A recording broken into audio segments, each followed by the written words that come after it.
నమస్కారం వార్తలకు స్వాగతం. ముందుగా ముఖ్యాంశాలు.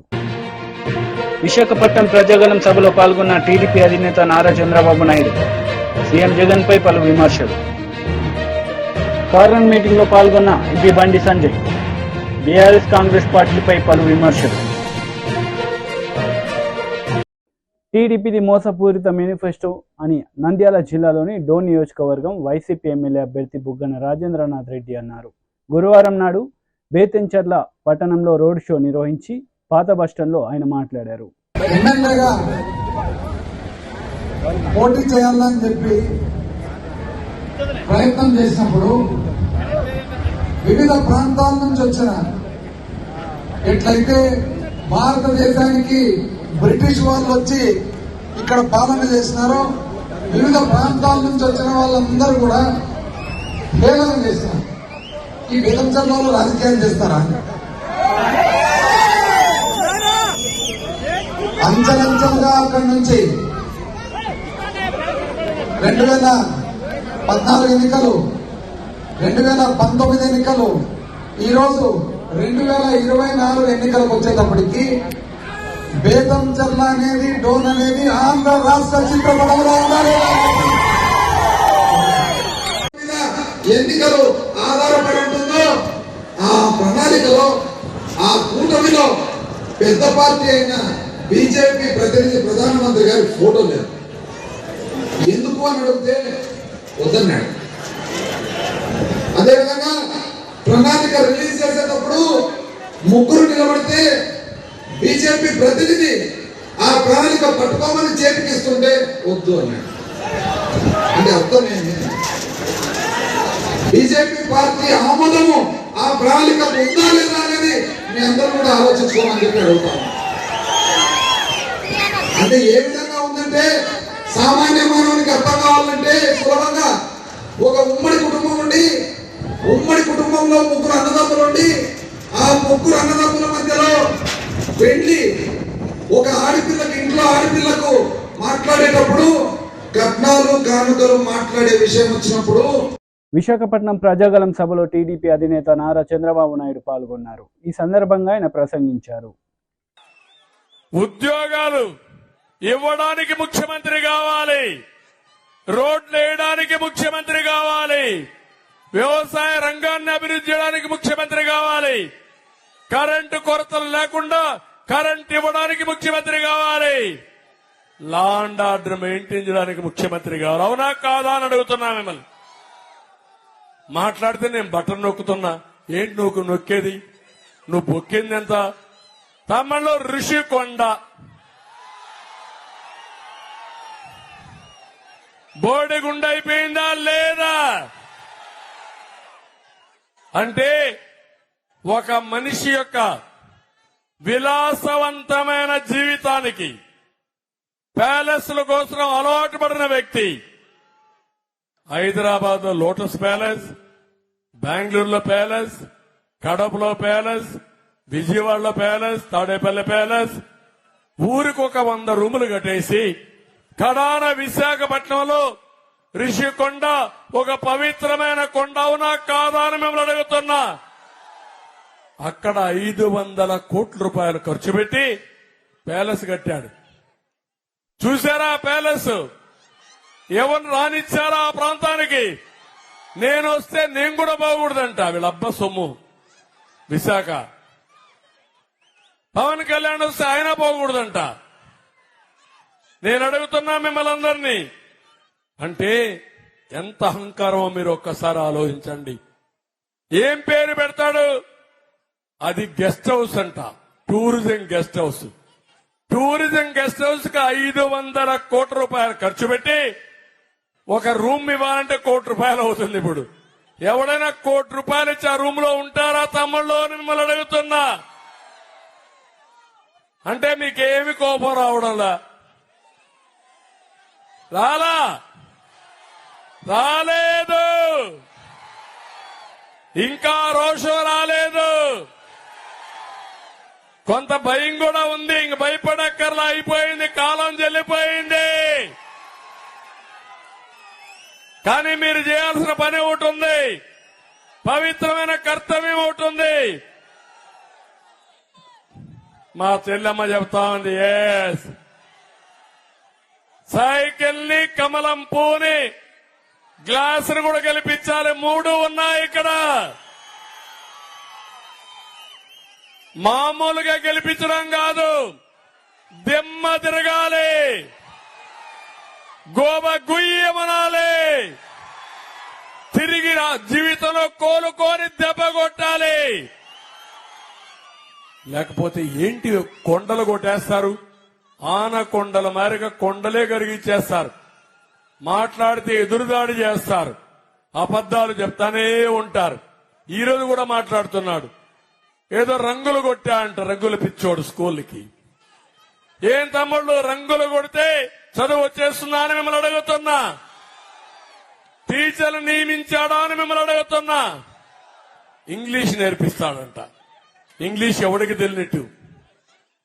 మీరు ఒకసారి చూడండి, ఇసుక దొరుకుతా ఉందా మీకు? మొత్తం ఇసుక దోచేశాడు, భూగర్భ ఖనిజ సంపద దోచేశాడు. ఇక్కడ నేను అడుగుతున్నా, ఇక్కడ స్థానికంగా ఉండేవాళ్ళు ఎవరన్నా పెత్తనం ఉందా తమ్ముళ్ళు అని మిమ్మల్ని అడుగుతున్నా. ఎవరు? విజయసాయి రెడ్డి. అతని పెత్తనం ఏంటి ఇక్కడ? అతను ఇప్పుడు ట్రాన్స్ఫర్ అయ్యాడు. డిప్యూటీ సీఎం బట్టి విక్రమార్క రోడ్ షో నిర్వహించారు. ఈ సందర్భంగా పలు అంశాలపై ఆయన ప్రసంగించారు. పంపిస్తే మీ ఇచ్చినటువంటి శక్తితో బలంతో ఎరుపాల మండలం హెడ్ క్వార్టర్ లో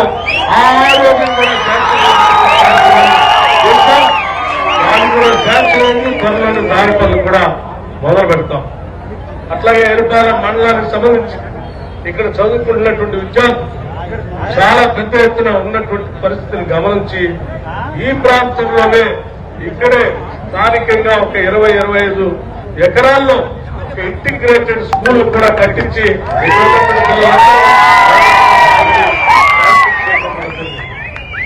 అట్లాగే ఎరుపాలెం మండలంలో ఇక్కడ ఉన్నటువంటి మహిళా సంఘ సభ్యులందరికీ సంబంధించి మనం ఇంతకుముందే ఇందిరమ్మ డైరీని పెట్టుకోవాలని గత 10 ఏళ్లుగా ఆలోచన చేశాం. 10 ఏళ్ల క్రితం మధ్యలో వచ్చినటువంటి బీఆర్ఎస్ పార్టీ ఆ ఇందిరమ్మ డైరీని ముందుకు పోలేకుండా అడ్డుపడి ఆపితే మళ్ళీ మనం 3 నెలలు 4 నెలల క్రితం మన ఇందిరమ్మ రాజ్యం రాగానే వెంటనే దాన్ని మొదలుపెట్టి పెద్ద ఎత్తున ఇందిరమ్మ డైరీని ఉన్నటువంటి మహిళా సంఘ సభ్యులందరికీ ఒక విషయం నేను చాలా స్పష్టంగా చెప్పదలుచుకున్నాను. గత 10 ఏళ్లు ఇందిరా క్రాంతి పథకం కింద మీకు రావాల్సిన వడ్డీ లేని రుణాలు రానేకుండా అడ్డుపడినటువంటి ప్రభుత్వం మీకు తెలియదు కాదు. మన ప్రభుత్వం రాగానే, ఇందిరమ్మ రాజ్యం రాగానే ఆలోచన చేశాం. ఈ రాష్ట్రంలో ఉన్నటువంటి మహిళలందరికీ కూడా ఆర్థికంగా నిలదొక్కుని పైకి ఎదగటానికి కావాల్సిన విధంగా వడ్డీ లేని రుణాన్ని తిరిగి మహిళలందరికీ ఇవ్వాలనే ఆలోచనతో మొదలుపెట్టాం. కూడా 7వ తారీఖు నాడు మనం ప్రమాణ స్వీకారం చేసిన దగ్గర నుంచి మొదలు పెడితే మన ప్రభుత్వం ఏర్పడినటువంటి 3 నెలలు కూడా వడ్డీ లేని రుణాలకు సంబంధించిన వడ్డీని 272 కోట్ల రూపాయలు లెక్క కట్టి చెక్తో సహా మహిళలకి హైదరాబాద్ పెట్టించాం. కేవలం 3-4 నెలలకు సంబంధించింది కాదు. మరి సంవత్సరానికి మేమందరం ఆలోచన చేశాం. సంవత్సరానికి 20,000 కోట్ల రూపాయలు, సంవత్సరానికి 20,000 కోట్ల రూపాయలు మహిళా సంఘ సభ్యులకి, డ్వాక్రా సంఘాలకు వడ్డీ లేని రుణాలు ఇవ్వాలని చెప్పింది మన రాజ్యం ఆలోచన చేస్తాం. అంటే 5 సంవత్సరాల్లో 1,00,000 కోట్లు ఈ రాష్ట్రంలో మహిళలకు వడ్డీ లేని రుణాలు ఇచ్చి ఆ వడ్డీలన్నీ రాష్ట్ర ఇది మహిళల కోసం మనం ఆలోచన. నిరుద్యోగ యువకుల కోసం మనం ఇప్పటికే 30,000 ఉద్యోగాలు ఇచ్చాం. పబ్లిక్ సర్వీస్ కమిషన్ ని ప్రక్షాళన చేసుకున్నాం. ఉద్యోగ అవకాశాలు వచ్చేటట్టుగా జాబ్ క్యాలెండర్ కూడా ప్రకటించాం. భవిష్యత్తులో మేము ఆల్రెడీ ప్రకటన చేశాం. ఇప్పటికే ఏ శాసనసభ నియోజకవర్గంలో ఉన్నటువంటి నిరుద్యోగ యువకులు కాంపిటేటివ్ ఎగ్జామ్స్ కోసం హైదరాబాద్ దాకా తల్లిదండ్రులు కూలీనాలు చేసి రైతులు పంట పండించి ఇచ్చిన డబ్బులు తీసుకుని వచ్చి హైదరాబాద్ దాకా వచ్చి కష్టపడాల్సినటువంటి అవసరం లేదు. ఆయా శాసనసభ నియోజకవర్గాలనే డాక్టర్ అంబేద్కర్ నాలెడ్జ్ సెంటర్స్ అని పెట్టి అక్కడే ఇచ్చేటట్టుగా ప్రతి శాసనసభ నియోజకవర్గంలో నిధులు కూడా కేటాయించి అనౌన్స్ కూడా చేశాం. ఈ లోపల కోడ్ రావటం వల్ల నాక ఈ కోడ్ అయిపోయిన వెంటనే దాని పనులు కూడా మొదలు పెట్టాం. అట్లాగే మిత్రులారా, వేరుపాలెం మండలం ఎప్పుడు కూడా ఈ జిల్లాలో ఒక మూలను విశ్లేషించినట్టు ఉన్నటువంటి మండలం. ఈ మండలానికి నీళ్ల కోసం 4 సార్లు నీళ్ల కోసం డైలీలో ఉంది. థర్డ్ జోన్ నుంచి నీళ్లు రావా ఎప్పుడు నిత్యం ఇక్కడ సమస్య. మన 10 ఏళ్ల క్రితం మన ప్రభుత్వం ఉన్నప్పుడు ఆలోచన చేశాం. థర్డ్ జోన్ లో ఉన్నటువంటి వేరుపాలెం మండలాన్ని సెకండ్ జోన్ లోకి తీసుకొని వచ్చి ఎన్ఎస్పీ కెనాల్ నుంచి నీళ్లు కరెక్ట్ గా మనం సర్వే చేసి శాంక్షన్ చేసే సమయంలో రాష్ట్ర విభజన జరగటం, టీఆర్ఎస్ పార్టీ రావటం, దాన్ని మూలలేయటం జరిగింది. మన ప్రభుత్వం అధికారం వచ్చినటువంటి 3 నెలల్లోనే, ఈ కేవలం 3 నెలల్లోనే ఆ ఫైలింగ్ తీసి బయటికి తీసి ఆ థర్డ్ జోన్ లో ఉన్నటువంటి వేరుపాలెం మండలాన్ని 2వ జోన్ లో వచ్చేటట్టుగా దానికి కావాల్సినటువంటి జీవో ఇచ్చి వాళ్ళు కూడా మొదలు పెడతాం. వేరుపాలెం మండలానికి 2వ జోన్ నుంచే మనకి నీళ్లు వచ్చేటట్టు కార్యక్రమాలు కూడా చేయబోతున్నామని కూడా మీ అందరికీ సవినయంగా మనం చేస్తూ, ఇంకా చేయాల్సింది, చేసుకోవాల్సింది, వేరుపాలెం మండలం కోసం ఆలోచన చేయాల్సింది ఇంకా పెద్ద ఎత్తున చాలా కార్యక్రమాలు ఉన్నాయి. తప్పనిసరిగా రాబోయే 5 ఏళ్లలో ఈ మండలానికి ఒక సువర్ణ అక్షరాలతో లెక్కించగలిగేటట్టుగా ఈ మండలాన్ని అభివృద్ధి చేస్తామని చెప్పి మీ అందరికీ మాటిస్తూ, ఎన్నికల్లో రేపు జరిగే సాధారణ ఎన్నికల్లో మరి మన అసలే ఇది పంచుకోట తగ్గట్టు ఈరోజు సిపిఐ కూడా మనకు మద్దతు ఇస్తూ ఉంటాం. వాళ్ళతో పాటు వైఎస్ఆర్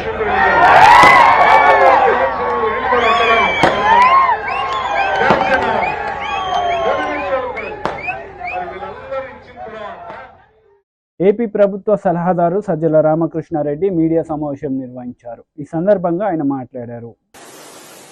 అభివృద్ధి లేదు, సంక్షేమం ఉంటే అప్పులు చేసి రాష్ట్రాన్ని ముంచేసినారు. ఒక్కోసారి అది ఏమీ లేదంటారు, లేదా సంక్షేమం కోసం రాష్ట్రాన్ని అప్పుల పాలు చేశారని ఇంకోసారి చంద్రబాబు నాయుడు గాని ఆయన అధ్యక్షుడుగా ఉన్న ఆ పార్టీ తెలుగుదేశం పార్టీ గాని ఆయన మిత్రులు గాని ఇంతకాలం చెప్తూ వచ్చారు. సో దాని కల్మినేషన్ పరాకాష్ట ఎన్నికల ప్రచారం అయిపోయింది. మా వైపు నుంచి మా నాయకుడు జగన్మోహన్ రెడ్డి గారు గత 2 నెలలుగా దాదాపు రాష్ట్రమంతా పర్యటిస్తూ ఏం చేశారు చెప్తూ, మీకు మంచి జరిగి ఉంటేనే, జరిగిందని భావిస్తేనే మళ్ళీ మీ దీవెనలు ఇవ్వండి అని ఆయన అడుగుతున్నారు. అటువైపు వాళ్ళు విడివిడిగా మొదలుపెట్టి ఇద్దరు ఒకటై మళ్ళీ ముగ్గురు ఒకటై ఒకే దీని మీద కేవలం శాపనార్థాలు పెట్టడమో తిట్టడమో జగన్మోహన్ రెడ్డి గారిని, లేదా ఇక్కడంతా విధ్వంసం జరిగింది, అరాచకం జరిగిందని, అభివృద్ధి ఊసేలేదంటూ ప్రజలు ఇంప్రెస్ చేయాలని, తద్వారా మళ్లీ అధికారంలోకి రావాలని ప్రయత్నం చేస్తారు. అటు వాళ్ళు ఉన్నారు, ఇటు మేము ఉన్నాం. ఫైనల్ జడ్జెస్ జడ్జిమెంట్ ఇవ్వాల్సిన ప్రజలు ఈ 4 రోజుల్లో ఇవ్వబోతారు. ఈ నేపథ్యంలో ఈ 5 ఏళ్లలో ఏం చేశామని ఒక్కసారి చూసుకుంటే, వైఎస్ఆర్సీపీ పాలనకు సంబంధించి వాళ్ళు పాయింట్అవుట్ చేయడం అట్నుంచి చాలా మంది అమాయకంగా కానీ, ఆలోచన పరులు కూడా, లేదా ఈ ప్రచారం నమ్మడం ద్వారా కానీ దుష్ప్రచారం ఏదైతే జరుగుతుంది, రాష్ట్రంలో అభివృద్ధి అనేది లేనే లేదు, ఎలాంటి అభివృద్ధి లేకుండా కేవలం సంక్షేమం మీదే జగన్మోహన్ రెడ్డి గారు దృష్టి పెట్టినందువల్ల రాష్ట్రం నడక కుంటుబడింది అని కూడా భావించే వాళ్ళు కూడా ఉన్నారు. అలాంటి వాళ్ళందరికీ చెప్తూనే ఉన్నా, ఎన్నిసార్లు చెప్పినా, ఎక్స్ప్లెయిన్ చేసినా, చూపించినా, ఈవెన్ బయట నుంచి వచ్చిన మీడియా వాళ్ళు కానీ వాళ్ళు కూడా అదే దృష్టితో అడుగుతుంటారు.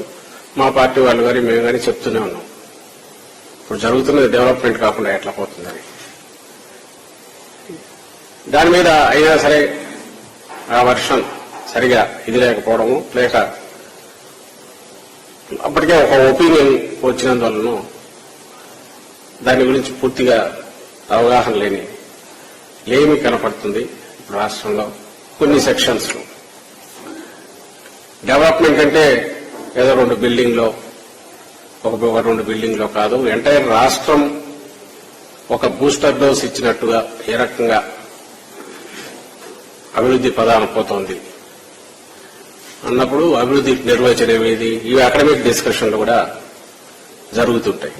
కానీ నేను వాటి జోలికి పోదలుచుకోలేదు. మన జీవితాల్లో మార్పు వచ్చిందా లేదా, ఆ మార్పు మన కాళ్ల మీద మనం నిలబడేట్టు చేస్తుందా లేదా, ఇది కాక ఇంకా రియల్ డెవలప్మెంట్ వీళ్ళు అనుకుంటున్న డెవలప్మెంట్ కూడా జరుగుతుందా. కార్నర్ మీటింగ్ లో ఎంపీ బండి సంజయ్ పాల్గొన్నారు. ఈ సందర్భంగా పలు అంశాలపై ఆయన మాట్లాడారు. సమర్థించే వాళ్ళు ఎవరైనా కూడా, రాముని గుడి కావాలనుకున్నవారు ఎవరైనా కూడా ఇలా ఏ పార్టీకి ఓటేయాలో ఒక్కసారి ఆలోచించండి. మీకు భారతీయ జనతా పార్టీ కావాలన్నా, లేకుంటే రాముని వ్యతిరేకించే కాంగ్రెస్ బీఆర్ఎస్ కావాలన్నా ఒక్కసారి మీరు ఆలోచించాల్సిందిగా మీ అందరికీ విజ్ఞప్తి చేస్తున్నా. ఇలా దయచేసి 13వ తారీఖు ఎన్నికలు. ఎప్పుడు ఎన్నికలు? ఎప్పుడన్నా ఈ నెల 13 వచ్చే నెల 13 కాదన్నా. మీరు పోయి ఓటు వేస్తారాయరా? ఆ రోజు ఎండ కొడుతుంది, ఓటు వేస్తారాయరా? ఆ రోజు వర్షం పడుతుంది, ఓటు వేస్తారాయరా? పక్కా వేస్తారు కదా. పొద్దున్న పోయి ఓటు వేయాలక. ఓటు వేయకుండా తప్పు చేసాడు, ఓటు వేయకుండా తప్పు చేసాడు. అవునా కాదా? పొద్దున్న పోయి పెళ్లి పోతారు అప్పుడప్పుడు మంచిగా తయారై పోయి మన సీరియల్ నెంబర్ ఎంత, సైకిల్ ఏం చూపట్టి ఎంత, బ్యాలెట్ లో ఈవీఎం లో నెంబర్ 1 గెలిచేది మనమే కదా. పక్క డౌట్ ఏం లేదు కదా. కాంగ్రెస్ వాళ్ళకే డౌట్ లేదా, బీఆర్ఎస్ వాళ్ళకే డౌట్ లేదా, మనకెందుకుంటుంది కదా డౌట్. అవునా కదా? పువ్వు గుర్తు ఏ గుర్తు అన్నది, ఏ గుర్తు? నరేంద్ర మోడీ గారు ప్రధానమంత్రి కావాలన్నా వద్దా?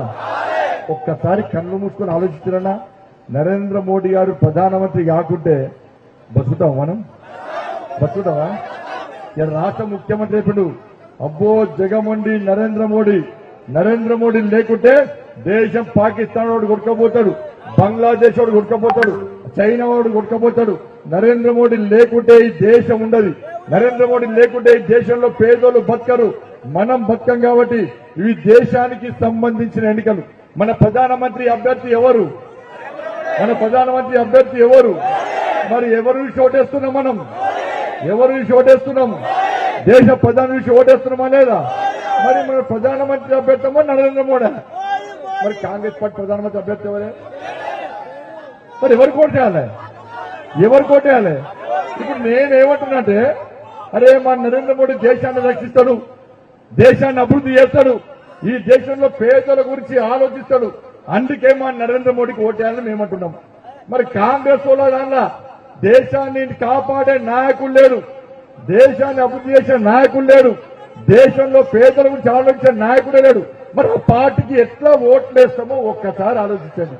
అరే దేశ ప్రధాని నిర్ణయించే ఎన్నికల్లో ప్రధానమంత్రి అభ్యర్థి మీకు లేకుంటే ఎవరు ఒకరు చూసి ఓటేయమంటారో కాంగ్రెస్ పార్టీ నాయకులు చెప్పాలి. కాబట్టి దయచేసి ఆలోచించండి. ఇలా 3 అభ్యర్థులను పోటీ చేస్తున్నాం.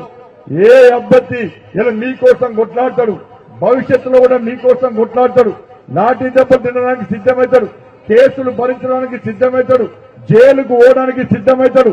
ఇలా ఢిల్లీ నుంచి నిధులు మళ్ళా తీసుకొస్తాడు. ఢిల్లీలో బీజేపీ ప్రభుత్వం ఏర్పడితే ఇంకా ఎక్కువ నిధులు తీసుకొస్తాడో ఒక్కసారి ఆలోచించండి. కాంగ్రెస్ పార్టీకి ఓటేస్తే ఢిల్లీలో ప్రభుత్వం రాదు, అది గల్లీలో ఉండదు. ఈ గల్లీలో ఉంది కాబట్టి ఢిల్లీలో లేదు. ఇలా బీఆర్ఎస్ పార్టీ నా ఘర్కా నా ఘాట్కా ఇక్కడ లేదు, అక్కడ లేదు. కాబట్టి ఢిల్లీలో ఏర్పడబోయే నరేంద్ర మోడీ ప్రభుత్వానికి మీరు ఓటేయాలంటే, నరేంద్ర మోడీ గారిని ప్రధానమంత్రి చేయాలంటే మీరు నాకు ఓటేస్తే నేను పోయి నరేంద్ర మోడీ గారికి ఓటేస్తా. కాంగ్రెస్ పార్టీకి ఓటేస్తే అది పోయి మూసినెల పడ్డట్టే. ఇక బీఆర్ఎస్ పార్టీకి ఎట్లా ఓటేయరు. కాబట్టి దయచేసి ఆలోచించండి. అలా మీ అమూల్యమైన ఓటును ఇలా బండి సంజయ్ నరేంద్ర మోడీ గారి కమలం పువ్వు గుర్తు సీరియల్ నెంబర్ 1 మీద ఓటేసి మీరందరూ గెలిపించాల్సిందిగా. ఇక్కడ ఉన్న ఓట్లే సరిపోవన్నా, ఇక్కడ ఉన్న ఓట్లే సరిపోవు. ఇలా మీతో పాటు మీ కుటుంబ సభ్యుల ఓట్లు, మీ బంధుమిత్రుల ఓట్లన్నీ దయచేసి ఏంచే ప్రయత్నం చేయండి. ఉస్నాబాద్ లో బీజేపీ దమ్మెందో చూపట్టాల కార్యకర్తలు ఇలా ఉస్నాబాద్ ప్రజలు 6 గ్యారెంటీలు అమలు చేయకుంటే బిడ్డ నీకు ఏ విధంగా గుణపాఠం కాంగ్రెస్ పార్టీలో చెప్పాలో గుణపాఠం చెప్పడానికి మీ 6 గ్యారెంటీల్లో మోసం చేసిన వ్యక్తులకు గుణపాఠం చెప్పాలంటే 13వ తారీఖు జరిగే ఎన్నికల్లో పువ్వు గుర్తు మీద మండలి మాజీ చైర్మన్ ఎంపీ షరీఫ్ మీడియా సమావేశం నిర్వహించారు. ఈ సందర్భంగా పలు అంశాలపై ఆయన మాట్లాడారు. లొంగి మసీదు కమిటీ వారు మరి డైరెక్ట్గా బహిరంగంగా నమాజ్ సమయంలో, మరి ముఖ్యంగా శుక్రవారం పూట నమాజ్ సమయంలో వైఎస్ఆర్సీపీకి ఓటేయమని అడుగుతున్నారు, చెబుతున్నారు అనే విషయం మా దృష్టికి వచ్చింది. దీన్ని మేము తీవ్రంగా అభ్యంతకరాన్ని వ్యక్తం చేస్తున్నాం. రాజకీయ విషయాలు మరి ఈనాడు మసీదులో మాట్లాడకూడదు. ఏదైనా దేశంలో ఉన్న రాష్ట్రంలో ఉన్న పరిస్థితుల మీద పరోక్షంగా మాట్లాడే అవకాశాలు ఉన్నాయి కానీ అది తప్పులేదు. కానీ ఈనాడు నేరుగా ఒక పార్టీని కొమ్ము కాస్తూ వైఎస్ఆర్సీపీకి ఓటేయమని ఈరోజు మరి ముస్లిం సమాజాన్ని మసీదులో కోరటం అనేది ఇది ఎలక్షన్ కమిషన్ నిబంధనలకు కూడా విరుద్ధం అనే విషయాన్ని ఈ సందర్భంగా మీరు గమనించాలి. ఒకరిపై ఉన్న కోపాన్ని మరొకరిపై చూపటం సరికాదు. ఈనాడు తెలుగుదేశం పార్టీ ఒక లౌకిక పార్టీ, మత సామరస్యాన్ని కాపాడిన పార్టీ, ముస్లింల సంక్షేమానికి కట్టుబడి ఉన్న పార్టీ అని ఈ సందర్భంగా మనం చేస్తున్నా. ముఖ్యంగా ఈనాడు తెలుగుదేశం పార్టీకి ఓటేస్తే బీజేపీకి ఓటేసినట్లుగా ప్రచారం చేస్తున్నారు. 4% రిజర్వేషన్ రద్దు అవుతుందని అసత్య ప్రచారాలు చేస్తున్నారు. ఒకసారి ముస్లిం సోదరులు గమనించాలి, ఈ 4% రిజర్వేషన్ అనేది రాష్ట్రానికి సంబంధించిన అంశం. అది కాకుండా ఈనాడు సుప్రీం కోర్టు పరిధిలో ఉన్న ఈ మ్యాటరు, ఈ సబ్జెక్టు ఎవరు కూడా దీనిలో కలగజేసుకోలేరు. సుప్రీంకోర్టు తీర్పు వచ్చేంత వరకు దీని మీద ఎవరు కూడా చర్యలు తీసుకునే అవకాశం ఉండదు, రద్దు చేసే సమస్య ఉండదు. అందుకనే చంద్రబాబు నాయుడు గారు సుప్రీంకోర్టులో కూడా వాదనలు బలంగా వినిపించాలనే ఉద్దేశంతో ఆనాడు 2 మరి రాజ్యాంగ నిపుణులైన లాయర్లను పెట్టి ఒకవేళ వాదనలు వస్తే విచారణకు వస్తే వాదనలు వినిపించడానికి 2 లాయర్లను పెట్టి 5 కోట్ల రూపాయలు కేటాయించిన విషయాన్ని కూడా ఈ సందర్భంగా మీరు గమనించాలి. నరేంద్ర మోడీ గారు ఎన్డీఏ అధికారంలో ఉన్నప్పుడే 2014 నుండి 2019 వరకు 4% రిజర్వేషన్ని ఆనాడు తెలుగుదేశం పార్టీ 100% అమలు చేసి చూపెట్టిందనే విషయాన్ని కూడా ఈ సందర్భంగా గమనించాలి. ఈనాడు చంద్రబాబు నాయుడు గారు ప్రతి సభలో, ఎన్నికల ప్రచార సభల్లో చెబుతున్నారు 4% రిజర్వేషన్ యథాతథంగా ఉంటుంది, దాన్ని రద్దు చేసే సమస్య లేదు, దాన్ని అవసరమైతే చట్టబద్ధత కల్పించడానికి సుప్రీంకోర్టులో కూడా తీర్పు సానుకూలంగా రావడానికి నేను ప్రయత్నం చేస్తానని ఈనాడు బహిరంగంగా చెబుతున్నా. ఇంకా ఈ 4% రిజర్వేషన్ రద్దు చేస్తారనే అపోహలో ఈనాడు ఉన్న విషయాన్ని ఈరోజు ముస్లిం సమాజం ఆ విషయాన్ని మరిచిపోవాలి. తెలుగుదేశం పార్టీ రద్దు చేయబోదనే విషయాన్ని ఈ సందర్భంగా మీకు మనవి చేస్తున్నా. ఈనాడు 5 సంవత్సరాలుగా బీజేపీతో ఎన్డీఏతో అంటకాకిన జగన్మోహన్ రెడ్డి గారు తన కేసుల్లో ఎక్కడ అరెస్టు చేస్తారో అనే భయంతో ఈ రాష్ట్ర అవసరాలని పూర్తిగా ఎన్డీఏకి తాకట్టు పెట్టి ఈరోజు జగన్మోహన్ రెడ్డి గారు మరి ఎన్డీఏకి తొత్తుగా మారిన విషయం అందరికీ తెలిసిందనే విషయాన్ని ఈ సందర్భంగా మనం చేస్తున్నాం. కశ్మీర్కు సంబంధించిన 370 ఆర్టికల్ రద్దు విషయంలో కానీ, త్రిపుల్ తలాఖ్ మరి చట్టాన్ని చేసే విషయంలో కానీ, సిఏఏ చట్టం చేసేటప్పుడు మరి ఈ జగన్మోహన్ రెడ్డి గారికి సంబంధించిన 22 మంది పార్లమెంట్ సభ్యులు లోక్సభలో, 8 మంది రాజ్యసభ సభ్యులు బలపరిచిన విషయాన్ని ముస్లిం సమాజం మర్చిపోద్దని ఈ సందర్భంగా మనవి చేస్తున్నాం. ఈనాడు ఎన్ఆర్సీ చట్టం కాలేదు, అయినా కూడా భయపెట్టేస్తున్నారు. ఈరోజు తెలుగుదేశం పార్టీని మీరు గనక ఎన్నుకుంటే రేపు ఎన్ఆర్సీ అమలు చేస్తారంటున్నారు. ఎన్ఆర్సీ చట్టం అసలు పార్లమెంట్లో మరి అమలే పార్లమెంట్లో ప్రవేశపెట్టలేదు, అది చట్టం కాలేదు. ఒకవేళ రేపు చట్టం అయినా సరే ఈ ఎన్ఆర్సీ మూలంగా ముస్లిం సమాజానికి పౌరసత్వం విషయంలో ముస్లింలకు ఎక్కడా ధోకా లేకుండా, వాళ్ళకి ఇబ్బంది లేకుండా చూసుకునే బాధ్యత ఈనాడు చంద్రబాబు నాయుడు గారు వహిస్తారనే విషయాన్ని కూడా ఈ సందర్భంగా మీరు గమనించాల్సిందిగా మనం చేస్తున్నాం. ఈనాడు మరి బీజేపీని బూచీగా చూపెడుతున్నారు, కేవలం ఎన్నికల్లో పొత్తు పెట్టుకునే దాన్ని బూచీగా చూపెడుతున్నారు. 5 సంవత్సరాలుగా బీజేపీతో వార్తలు ముగించే ముందు ముఖ్యాంశాలు మరోసారి. విశాఖపట్నం ప్రజాగలం సభలో పాల్గొన్న టీడీపీ అధినేత నారా చంద్రబాబు నాయుడు. సీఎం జగన్ పై పలు విమర్శలు. కార్నర్ మీటింగ్ లో పాల్గొన్న ఎంపీ బండి సంజయ్. బీఆర్ఎస్ కాంగ్రెస్ పార్టీలపై పలు విమర్శలు. ఈ వార్తలు ఇంతటితో సమాప్తం. తిరిగి ప్రసారమయ్యే వార్తలు మళ్ళీ కలుద్దాం. అంతవరకు సెలవు. నమస్తే.